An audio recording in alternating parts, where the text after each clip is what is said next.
Hello YouTubers, welcome back. This is GQ Auto Diagnostics and Repair, and here with a new video. This is a 2005 Chrysler Town & Country with a 3.3 liter 6-cylinder automatic front wheel drive, and I'll be showing you how to replace the air filter as well as the engine mount that is on the passenger side on the right side of the vehicle.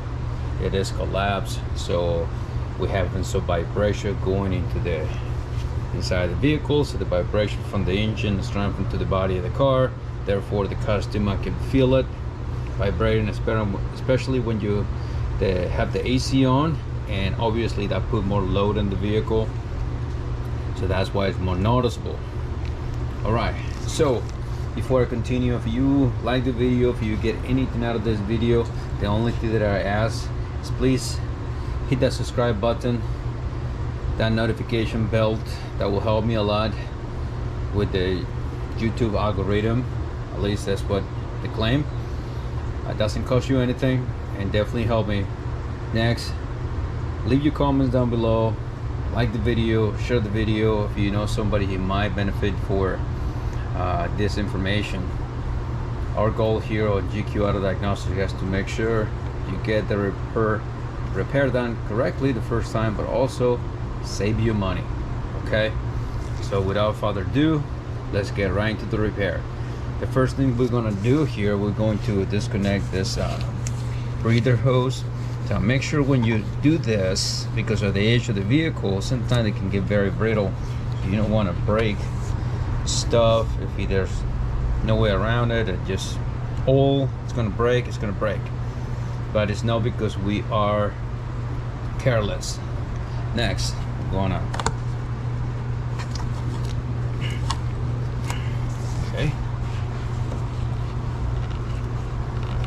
wow, this is really,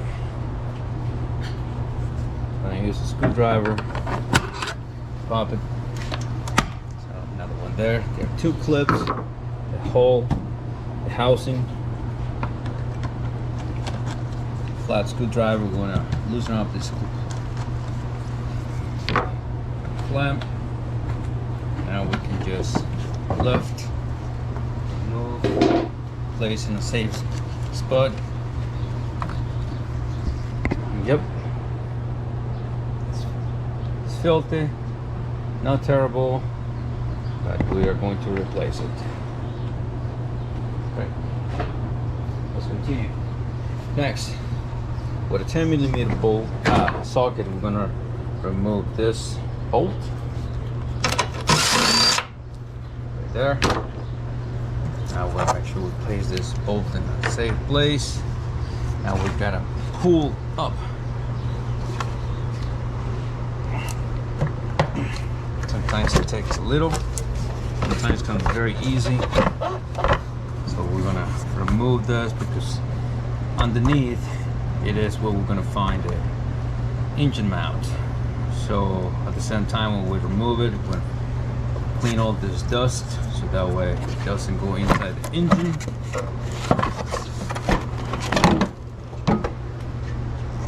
And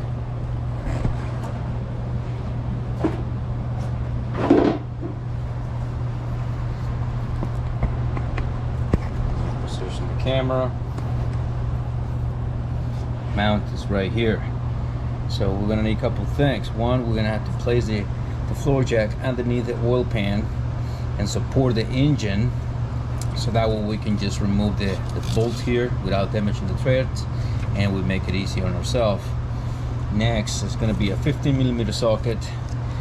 Can be a deep or shallow, short extension, and a ratchet if you need it, or if you have an impact pneumatic tools for air, even better. Here, this one comes with the ground, so we're gonna disconnect the ground.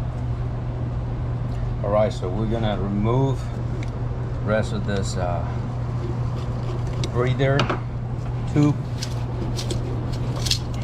Disconnect the air intake temperature sensor. So it's a tab here, so you have to push back. That's the lock. Then you can squeeze that tab and it comes off. Okay.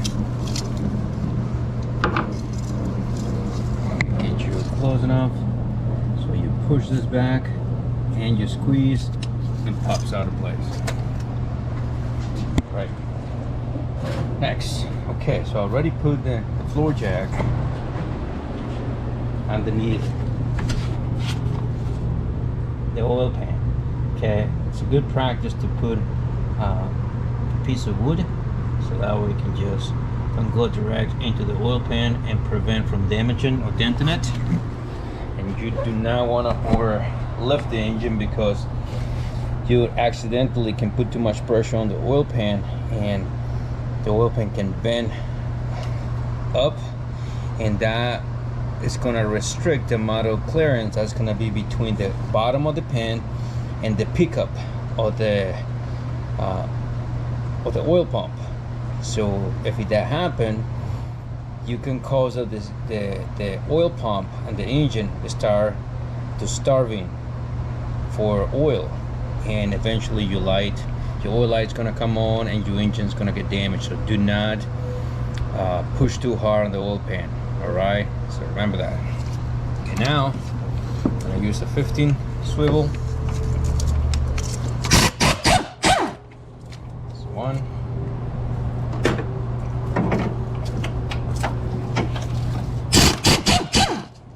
Two. Okay, now you see how the engine drops. So we're gonna just keep it level as much as we can. Now here is probably nope. Okay, all the bolts, they're the same, so we don't have to worry about that. So we just remember which order they go, so that way you can replace those. Put it back in the same place. Okay.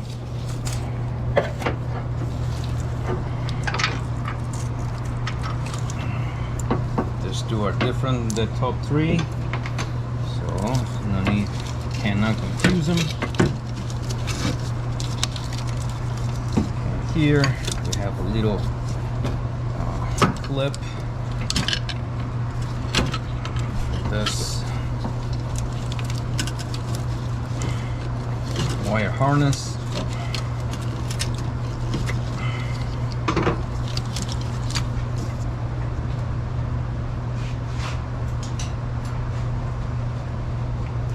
Here for the precision, I'm gonna use a 90-degree long needle pliers.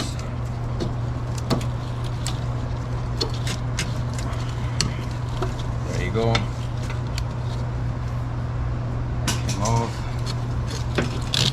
Now we are going to bring this off.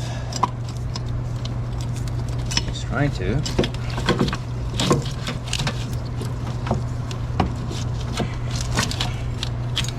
Now you can clearly see how this engine mount is totally damaged. Okay. So that should be just one piece.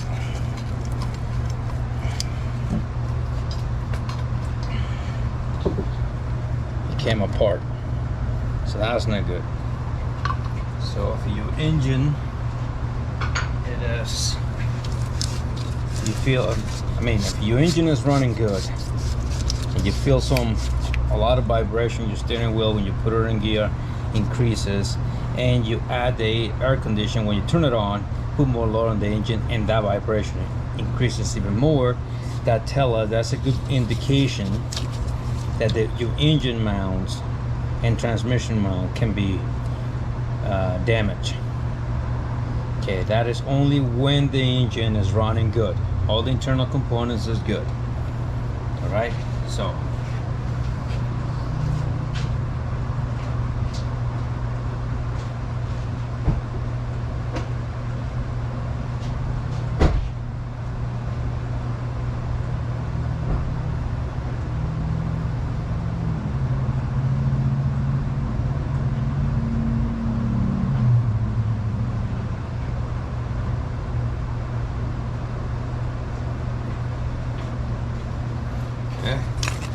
This is the new engine mount. As you can see, is one solid piece, and this actually customer requested from the dealership, right from the dealership.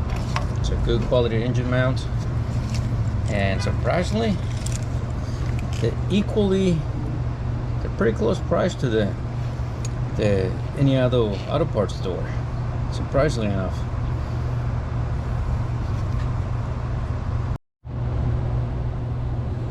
All right, so now then what we're gonna do now, we're just going to reverse everything.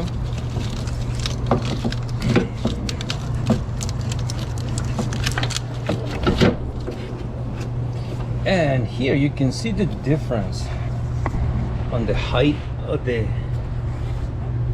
mount, the space, how much, almost like an inch, how much has been, it was collapsed.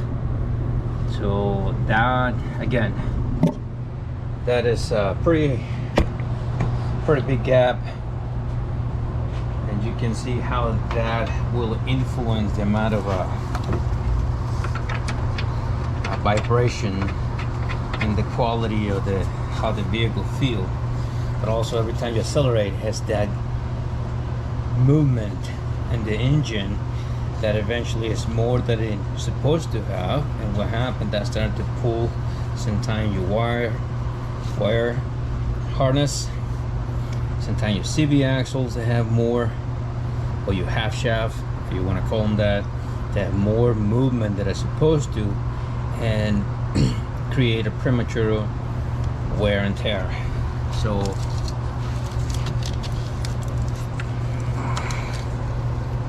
it's a good practice just to replace those components before those components create more issues for other areas. All right, great, so we got that. Those now they start by hand, make sure those go nice and smooth. We already know that there's 3 bolts on top, they're the same length, so it doesn't really matter which one goes where. We just want to make sure those bolts go nice and smooth by themselves.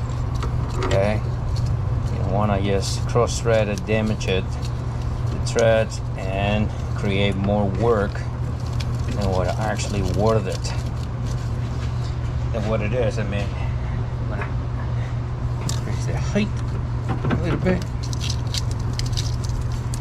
The old 3 are there. It's nice.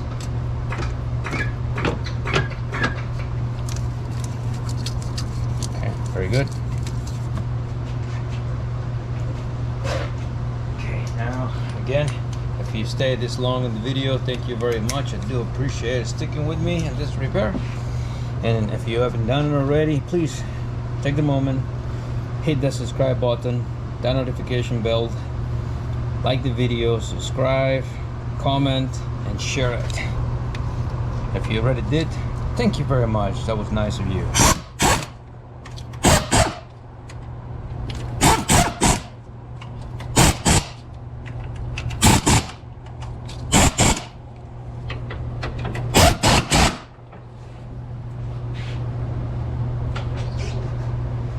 And now I remove the pressure from the floor deck. And if you want to know the torque specs, I will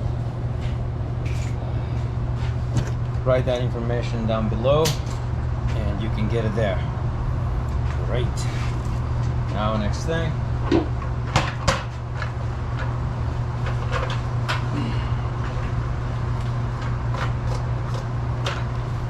time to reinstall.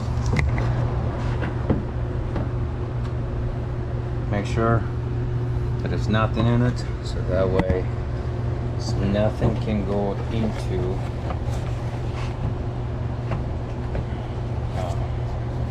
the engine right here. So now I'm going to line up those grommets. Let me show you again. That grommet with 1, too. Right here on the engine mount is this part that's going to line up with one of those groomments. 1, 2.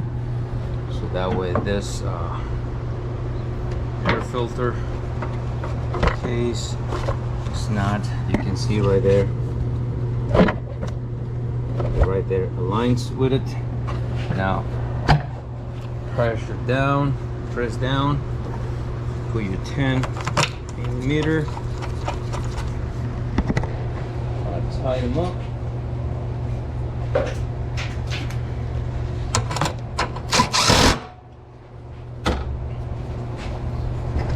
We are going to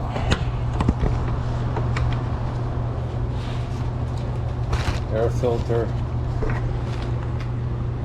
is from the dealership as well. Better quality, that's what the customer wants, so that's what they get. Right.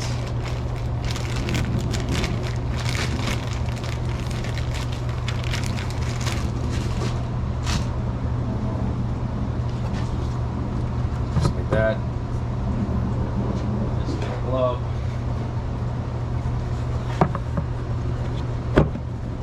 This is gonna go first.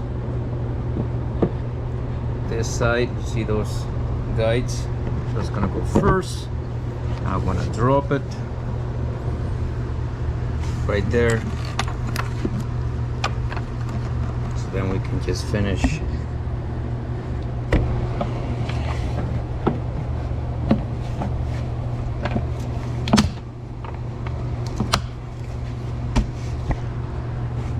Install that tab. So now last part.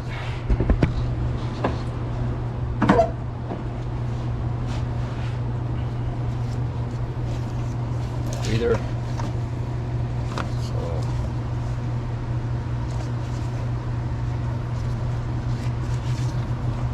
small size goes towards the engine, bigger size goes to the filter housing.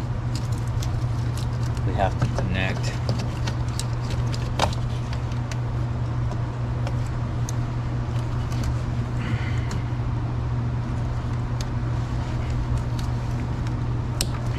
here's that clip.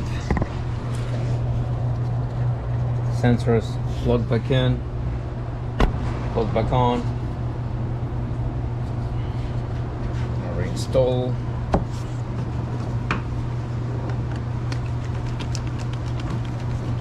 Tight. And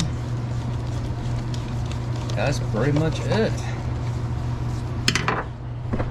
So again, that's how you replace your air filter and your passenger side engine mount when it's damaged. So again, like the video, subscribe to the channel, leave your comments below, share the video to other people who might need some basics repair, and I will see you in the next video. God bless, do your best, and forget the rest. Till next time.